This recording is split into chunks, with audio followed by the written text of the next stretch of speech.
요한계시록 3장입니다. 요한계시록 3장 7절에서 11절까지입니다. 7절에서 11절까지 우리 함께 한 목소리로 읽겠습니다. 빌라델피아 교회의 사장에게 편지하라. 거룩하고 진실하사 당시의 이스라엘 하시니 곧 열면 받을 사람이 없고 다르면 열 사람이 없는 그가 이르시되 볼지어다 내가 네 앞에 열린 문을 두었을 때 능히 받을 사람이 없으리라. 내가 네 행위를 아노니 네가 작은 능력을 가지고서 내 말을 지키며 내 이름을 해방하지 아니하였도다. 보라 사탄의 회당 곧 자칭 유대인이라 그렇지 아니하고 거짓말하는 자들 중에서 며칠 내게 주어 그들을 와서 네 발 앞에 전하게 하고 내가 너를 사랑하는 줄을 알게 하리라. 네가 나의 인내의 말씀을 지켰은즉 내가 또 너를 지켜 시험의 때를 면하게 하리니 이는 장차 온 세상에 임하여 땅에 거하는 자들을 시험할 때라. 내가 속히 오리니 네가 가진 것을 굳게 잡아 아무도 내 멸망을 빼앗지 못하게 하라. 아멘.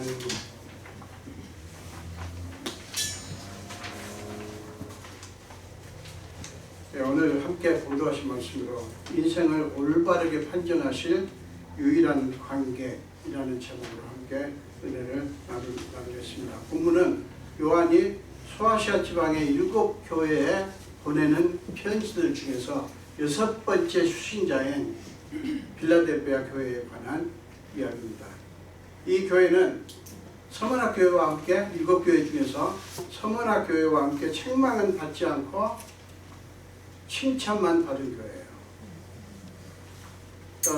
이런 말을 들으면 우리는 본능적으로 그 교회가 어떤 교회였길래 칭찬만 받았을까? 라는 질문을 얼른 하게 됩니다. 그렇죠? 어떤 교회였길래 그랬을까? 여러분, 수많은 설교 제목들 중에 아주 오래전에 통계를 누가 냈는데 수많은 설교 제목들 중에 축복의 비결이라는 제목의 설교 제목이 최고의 인기 제목이라고 합니다. 축복의 비결. 저도 많이 설교도 들어봤고 그런 제목을 많이 봤어요. 자, 그런 설교는 뭐냐면 이렇게 하고 저렇게 하면 축복을 받는다 라는 일종의 공식들을 비결로 제시합니다. 3가지, 4가지, 5가지, 심지어 7가지 그런 비결을 제시합니다. 자, 그런 축복의 비결들을 보면요, 결국에는 뭐냐면 이게 강조하는 부분이 있어요. 뭐 3가지든 7가지든 뭐 하여간 축복의 비결을 쭉 보면 결국에는 무엇에 초점을 맞춰야 되고 무엇을 강조해야 되는 부분이 있어요. 뭘 강조하고 무엇에 초점을 맞출까요? 자, 1번 첫 번째 이렇게 하면 축복받습니다. 둘째 이렇게 하면 축복받습니다. 셋째 이렇게 하면 이렇게 할 거 아니에요? 그게 무엇을 초점을 맞추고 무엇에다 초점을 맞추고 무엇을 강조하는 것이죠. 하는가 하는 것이죠. 자, 다른 게 아니죠. 그 교회나 그 사람이 그런 축복을 받을 만한 어떤 행위를 했을 것이다. 그게 뭐냐? 라는 거 아니겠어요? 그런 축복을 받을 만한 어떤 행위를 했으니까 그 값으로 하나님께서 축복하시다. 이런 거를 강조를 하는 거예요.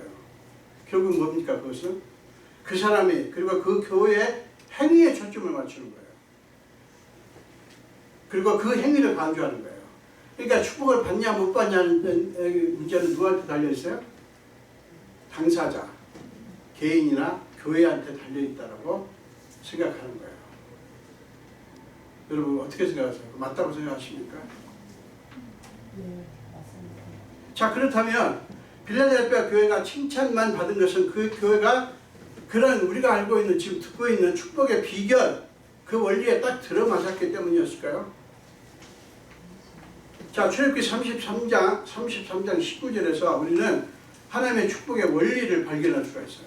여러 군데 있지만 그 한 군데만 보면 발견할 수 있습니다. 자, 출애굽기 33장 19절입니다. 여호와께서 이르시되 내가 내 모든 선한 것을 네 앞으로 지나가게 하고 여호와의 이름을 네 앞에 선포하리라. 나는 은혜 베풀 자에게 은혜를 베풀고 긍휼히 여길 자에게 긍휼을 베푸느니라. 이걸 세 번역으로 번역하면 이거예요. 은혜를 베풀고 싶은 사람에게 은혜를 베풀고 불쌍히 여기고 싶은 사람을 불쌍히 여긴다. 세 번역은 그렇게 번역을 했어요. 더 알아듣기 쉽죠. 자, 이것은 뭐냐면 모세가 이런 기도를 했어요. 18절에서 원하건대 주의 영광을 내게 보이소서. 그렇게 하니까 하나님께서 이렇게 응답하신 거예요.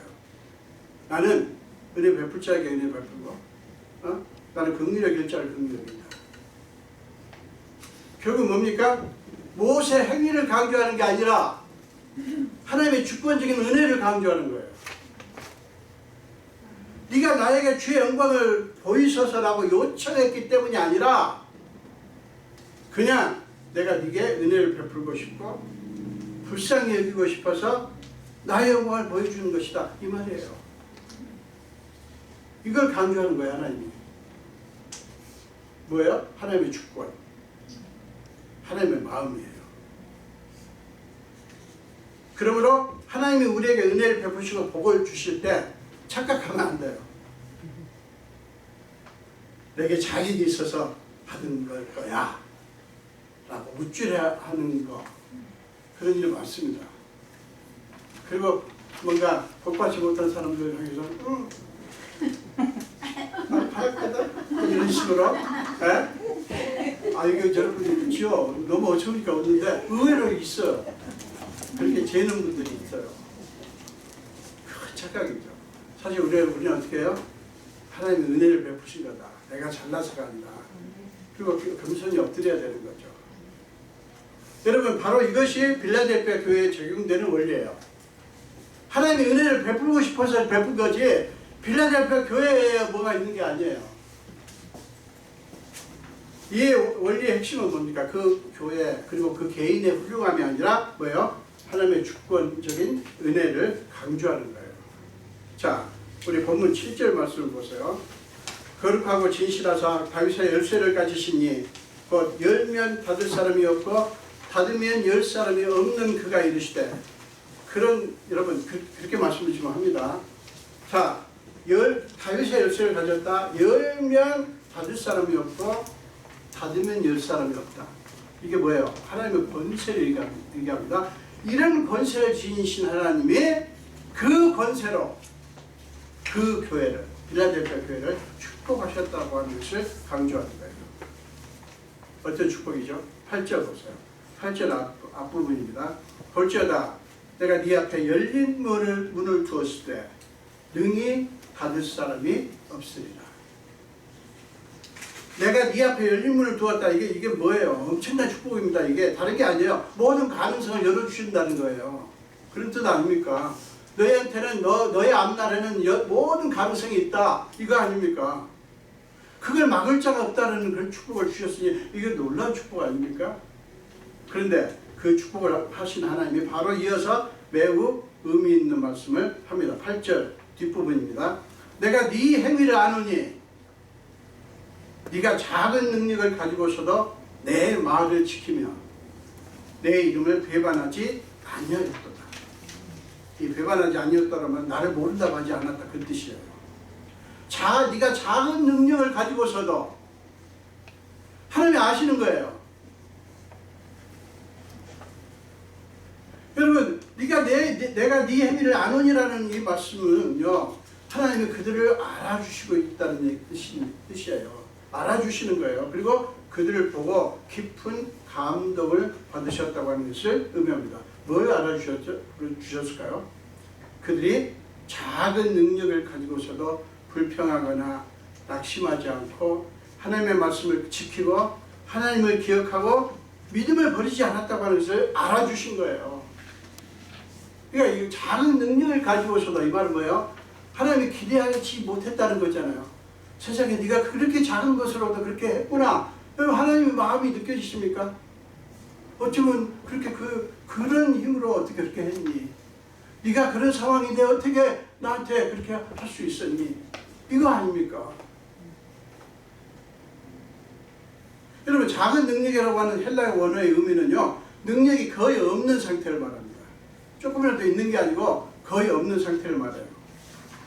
그들의 모든 형편이 매우 열악하고 고통스러운 상황 가운데 있었다고 하는 것을 지금 말씀하는 거예요. 아시는 거예요. 하나님께서, 예수님께서. 실제로 빌라델피아 교회는요, 성도들의 신분이나 지위나 삶의 형편 등 모든 외적인 조건들이 가장 변변치 못한 교회였습니다. 그래서 내세우고 자랑할 만한 게 전혀 없는 교회였어요. 그럼에도 불구하고 빌라델피아 교회 성도들은 유대인들부터 가해진 박해나 시련이나 온갖 유혹에도 굴복하지 않고요, 묵묵히 하나님의 말씀을 지키며 주님께 대한 믿음을 포기하지 않았던 거예요. 여러분, 예수님이 그걸 알아주신 거예요. 그걸 알아주신 거예요. 여러분들이 누가 다른 사람이 알아주지 않아도요, 여러분들이 어떤 마음으로 그렇게 섬기고 그런 걸 아신다고요. 어쩌면 여러분을 보시면서 네가 그런 형편 속에서도 나를 이렇게 섬기는구나, 네가 그렇게 연약하고 어려운 상황 속에서도 나를 믿고 내가 내 몸인 교회를 섬기는구나, 그런 분들이 우리 교회에 있으라고 저는 믿어요.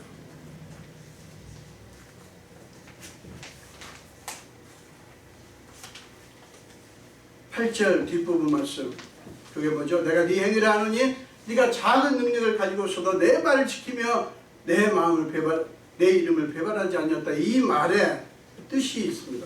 이걸 아는 게 중요해요. 예수님이 그들을 안쓰러워하셨다는 얘기고요, 긍휼히 여기셨다는 것이고요, 하나님을 붙들고 하나님만 붙들고 헌신하려고 몸부림치는 그들을 보시며 참 고맙다 라고 고백하신 것을 의미합니다. 내가 네 얘기를 하느니 네가 적은 능력을 가지고서도 이 말 속에 그 예수님의 감동이 있다고요, 감격이 있다고요, 고맙다고 하신다고요.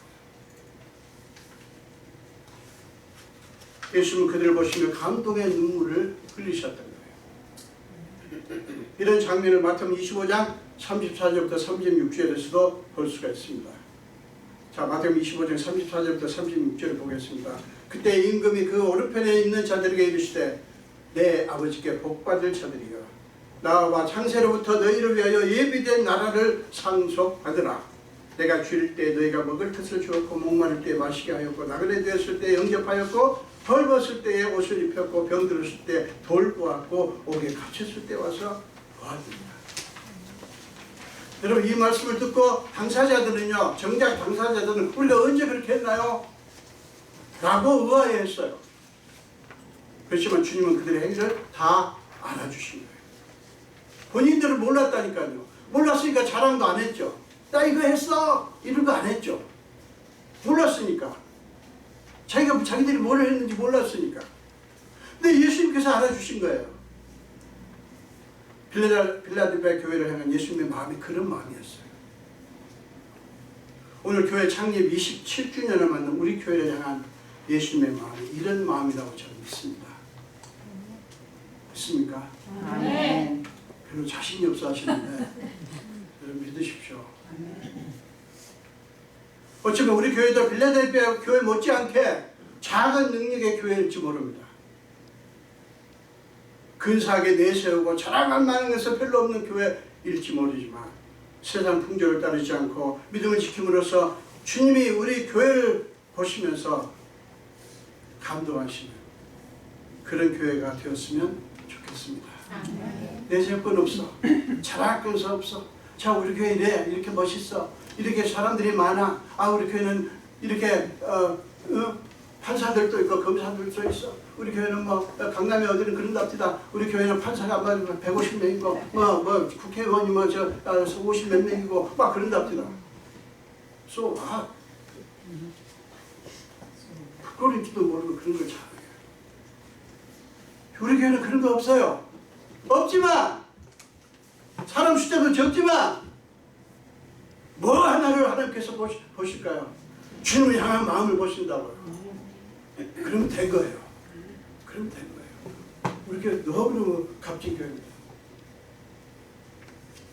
저는 우리 교회와 우리 교인들을 내 별명이 이랬으면 좋겠다는 별명이 있어요. 자, 주님이 감동하시는 교회, 주님이 감동하시는 성도들, 주님이 보실 때마다 빙긋 웃어주시는 목사. 네. 우리 교회 별명을 이렇게 붙이고 싶어요. 자, 따라서 하세요. 주님이 감동하시는 교회. 주님이 감동하시는 교회. 주님이 감동하시는 성도들. 주님이 감동하시는 성도들. 주님이 보실 때마다 빙긋 웃어주시는 목회자. 주님이 보실 때마다 빙긋 웃어주시는 목회자가 되었으면 좋겠어요. 아멘. 제가 이게 우리 교회 저한테 붙이고 싶은 별명이에요. 아멘. 사랑 여러분, 그런 교회가 멋있는 교회 아닐까요? 필라델피아 교회가 7교회 중에서 가장 보잘것없고 연약한 교회였지만 주님 보시기에 가장 멋있는 교회였던 거예요. 우리 교회가 그런 교회가 되기를 주님의 이름으로 축원합니다. 아멘. 그런 필라델피아 교회에 주님은 놀라운 약속을 주십니다. 9절 10절 보세요. 보라, 사탄의 회당 곧 자칭 유대인이라 하나 그렇지 아니하고 거짓말하는 자들 중에서 며칠 네게 주어 그들로 와서 네 발 앞에 절하게 하고 내가 너를 사랑하는 줄을 알게 하리라. 네가 나의 인내의 말씀을 지켰은즉 내가 또한 너를 지켜 시험의 때를 면하게 하리니 이는 장차 올 세상에 온 세상에 임하여 땅에 거하는 자들을 시험할 때라. 마지막 심판 때 시험의 때에 면하게 하시겠다는 거예요. 자, 유대인들은 필라델피아 교인들 성도들 끊임없이 모함하고 괴롭히고 온갖 방식으로 박해를 했습니다. 그런데 주님은 그런 그들 중에 그런 그들이 누구예요? 그렇게 필라델피아 교회를 박해했던 그 유대인들 중에 며칠 너한테 보내가지고 뭐라고요? 무릎을 꿇고 하겠다. 이 앞에 너희 발 앞에 무릎을 꿇고 절하게 할 것이다. 이렇게 말씀을 하시는 거예요. 왜 그렇게 하셨을까? 이 말 뜻이 뭘까요? 이 말 뜻이 뭘까요? 그렇게 함으로써 예수님은 내가 너희를 얼마나 사랑하는지, 여기 너희는 필라델피아 교인들이에요. 교회요. 내가 너희를 얼마나 사랑하는지 그들에게 보여줄 것이다. 그들이 누구예요? 필라델피아 교회를 핍박했던 사람들이에요. 내가 너희를 얼마나 사랑하는지를 온 세상에 보여주겠다. 저는 우리 트라이시리 한장로교회가 주님께서 이런 말씀을 들려주시기 원해요. 내가 너희를 온 세상에 내가 너희를 얼마나 사랑하는지 그걸 보여주고 싶다. 그런 음성을 저는 들으면서 말씀을 준비를 했습니다. 사랑 여러분, 이것은 악한 유대인들에게 분노하시는 것이고요. 그 다음에 이들은 내가 사랑하는 자들이니 건드리지 마라 라고 선포하시는 거예요. 하나님의 필라델피아 성도들을 괴롭히는 그들과 친히 맞서서 싸우시겠다고 선포하시더라고요.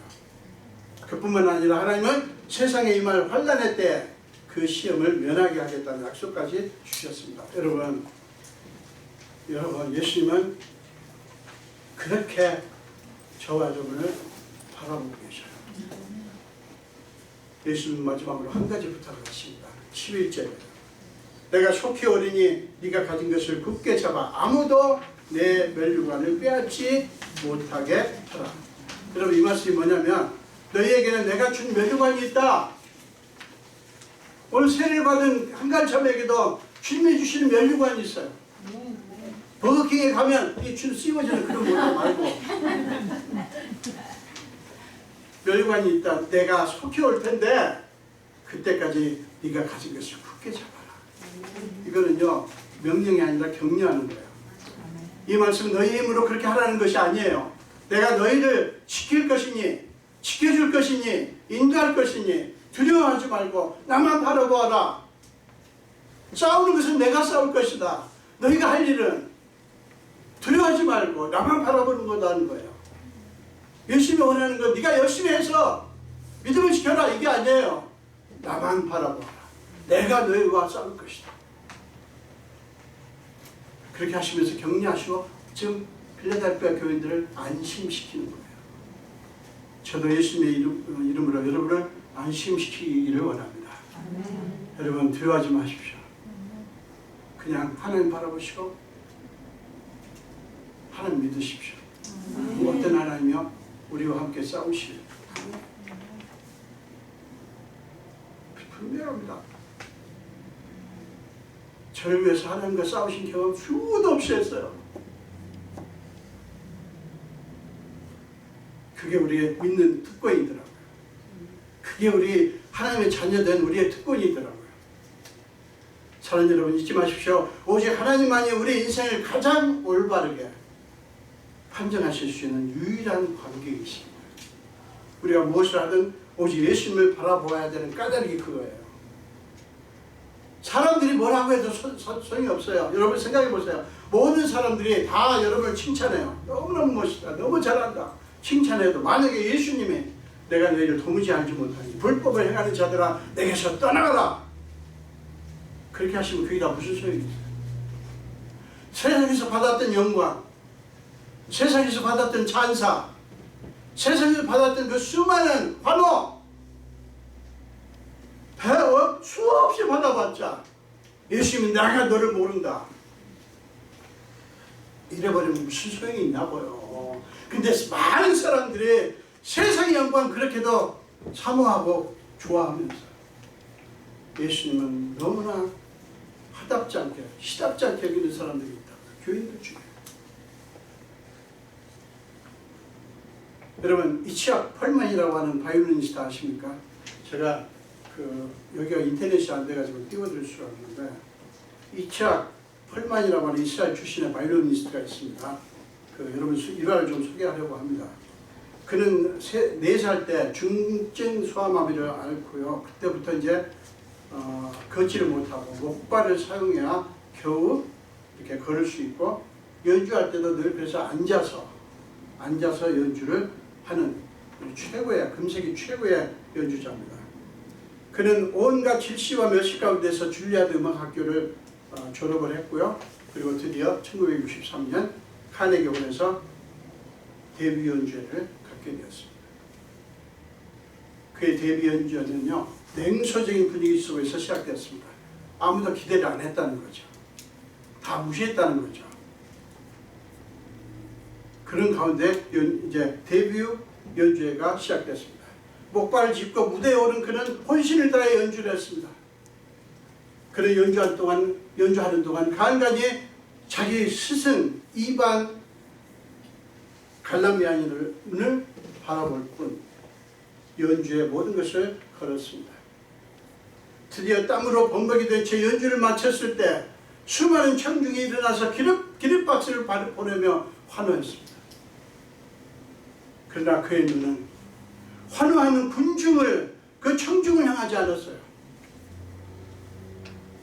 그 대신 그는 무대 저편 저 위에 있는 발코니에 앉아서 자기 연주를 보고 계신 자기 스승을 바라보았습니다. 청중이 아니라 오직 자기 스승만 주목을 한 거예요.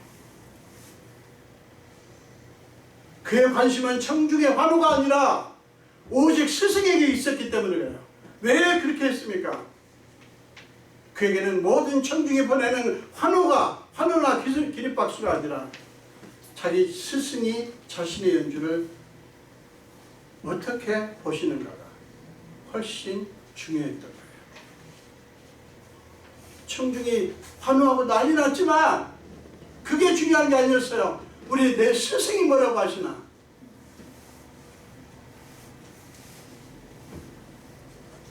그는 오직 스승만이 자신의 연주를 판정하실 수 있는 유일한 관계이라고 믿었기 때문이에요. 한참을 스승을 바라보는 그는 늘 호랑이 같던 스승이 자기에게 보내는 환한 미소 그리고 고개를 끄덕이는 모습을 보았습니다.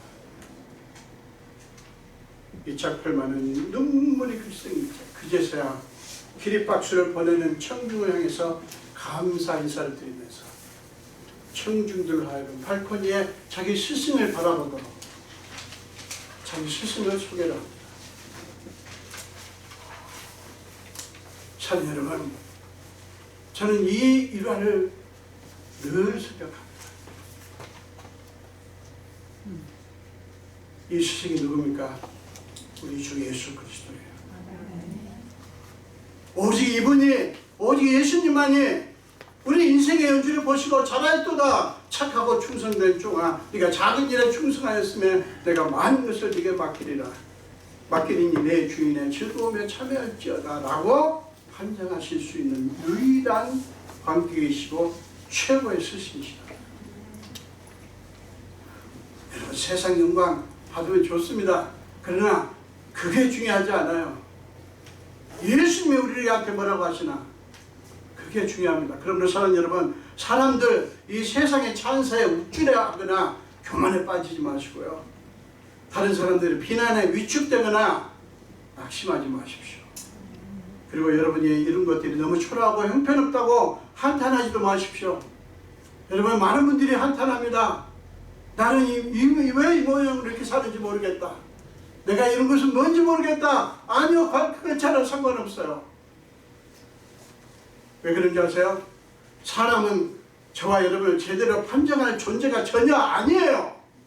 어떤 누구도 저를 포함해서 여러분의 삶을 잘 살았다 못 살았다 판정할 수 없어요. 그런 자격도 없고 실력도 안 돼요. 근데 뭐 저 사람이 나를 무시하는 말을 했다고, 저 사람이 뭐라고 저주했다 무슨 상관이 있어요? 하나님의 아들이고 하나님의 딸인데 그러면 됐지. 그런 자존심 좀 있어야 돼요. 그리스도인들이 교회 와서 누가 나한테 이랬다 누가 어쨌다 그딴 소리 하지 마세요.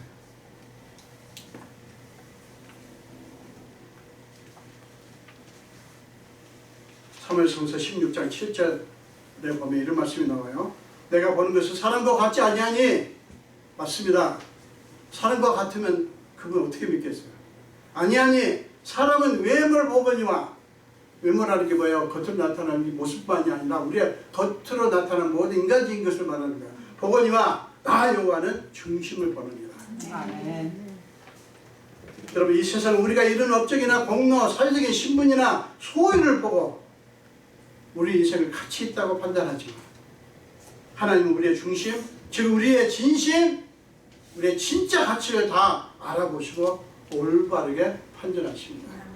여러분 사랑하는 여러분, 세상이 아니라 오직 예수님이 여러분을 향해 환한 미소를 지으시고요, 여러분을 향해서 고개를 끄덕이실 때, 자 전부 저를 좀 보세요. 여러분 환하게 웃어보세요. 환하게. 그리고 여러분 예수님이 여러분을 향해서 환하게 웃어주시고 고개를 끄덕이고, 그때 여러분 오직 그때 여러분의 인생은 비로소 성공한 인생이 되는 거예요. 여러분의 모두의 인생이 이런 축복된 인생이 되시길 주님의 이름으로 축원합니다. 기도하겠습니다. 교수님 감사합니다. 오늘부터 생명 주시고 이렇게 주의 제도를 불러주사 우리 창립 27주년 기념주일에 함께 예배드리게 하시고 또 말씀을 나누게 해주셔서 감사합니다. 아버지, 우리는 정말 하나님만 어떻게 살겠습니까? 하나님의 은혜가 아니면 우리가 무엇을 믿고 의지하겠습니까? 너무너무 감사합니다. 우리를 불쌍히 여기시고 먼저 우리를 선택하시고, 우리는 주님을 알지 못했지만 먼저 주님은 우리를 아시고 우리를 콕 집어서 불러주시고 하나님의 자녀가 되게 하시고, 이 땅에 사는 것이 때로 변변치 못하고 때로 우리 자신도 마음에 안 들어서 속상할 때가 많지만 하나님 그런 우리에게 내가 너를 사랑한다고 말씀하시고 내가 너와 함께 한다고 말씀해 주시니 감사합니다. 아버지, 우리 사랑하는 성도들이 삶이 어떻든 간에 늘 주님 바라보며 빌라델비아 교회처럼, 그리고 그곳 성도들처럼 작은 능력을 가지고서도 주님을 기쁘시게 하는 아름다운 믿음의 사람들이 다 되게 하여 주옵소서. 감사드렸고 예수 이름으로 기도합니다.